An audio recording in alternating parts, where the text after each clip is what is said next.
Sore itu gue dibuat jengkel sama abang gue gara-gara kita rebutan remote TV. Rasa jengkel itu sampai kebawa sampai maghrib, dan karena saking jengkelnya entah kenapa gue pengen makan mie rebus pakai telur. Dan saat itu keadaan masih maghrib, gue jalan sendirian ke warung PRW yang letaknya itu 5 rumah dari rumah gue dan melewatin satu kebun yang ada pagarnya gitu. Nggak seperti biasanya, kampung gue maghrib itu tuh sunyi banget.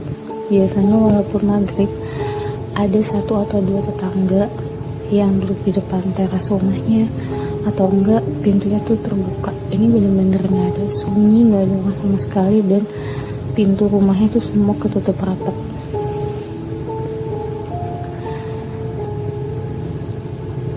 Dan jadilah perjalanan gue itu dari rumah ke warung PRW tuh lama banget, berasa itu lama banget, dan kaki gue tuh berat.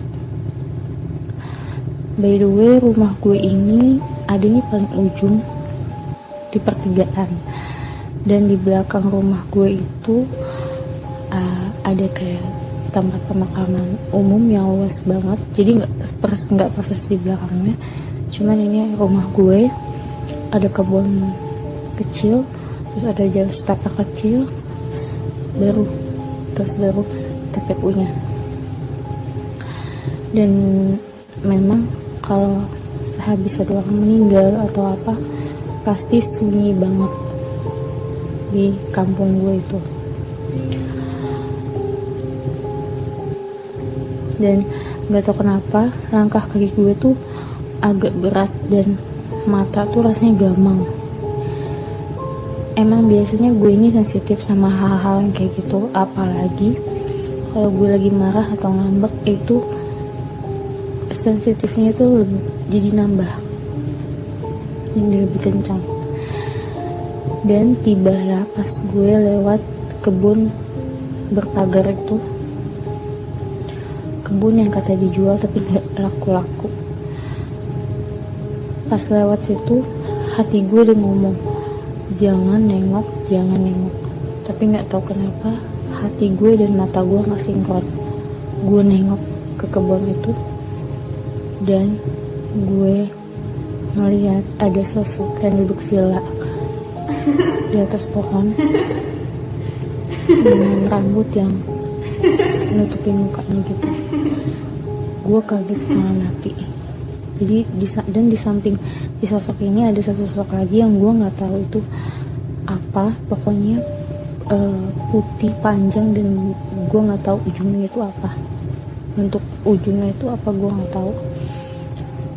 Pas gue ngeliat sosok itu, gue lari sekencang-kencangnya. Bukannya gue lari pulang ke rumah, tapi gue malah lari ke warung.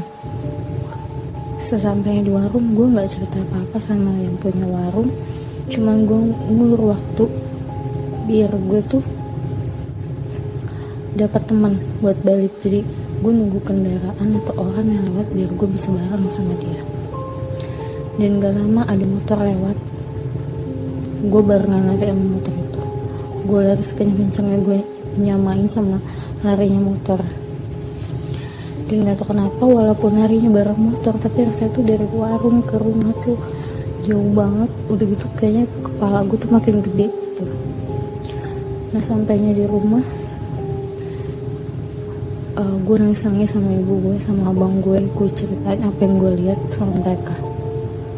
Dan setelah itu gue nggak ingat gue gimana lagi, gue nggak ingat. Gue taunya gue tidur karena kayaknya rasanya tuh badan gue capek banget, berat banget, lelah banget.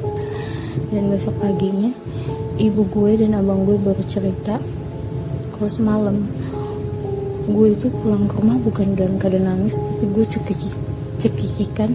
Gue ketawa-tawa genit. Gue bilang sama mereka, kalau gue habis ngeliat sesuatu gitu di kebun itu, tapi bukan dalam keadaan menangis, tapi ketawa-tawa. Sedangkan gue merasa gue pulang ke rumah dalam keadaan menangis. Dan kata ibu gue, setelah gue dikasih air minum, gue langsung pules tidur gitu. Dan saat itu ibu gue masih memberikan sesuatu yang positif. Maksudnya, oh mungkin yang semalam lu lihat itu salah, bukan kayak gitu. Mungkin yang lu lihat itu pelang bacaan kalau tanah itu dijual, karena memang pelangnya itu warnanya putih juga. Dan gue ketika mendengar ibu ngomong gitu, oh ya mungkin juga ya, gue mencoba berpikir positif juga. Tapi gue penasaran dan ingin memastikan. Akhirnya gue berangkat sekolah lewat kebun itu, dan gue cari pelang itu, dan pelangnya tidak berada di pohon, tapi berada di gerbang sebelah kanan, jauh dari pohon yang gue lihat sosok itu. Dan mulai saat itu gue nggak berani lagi buat keluar waktu maghrib.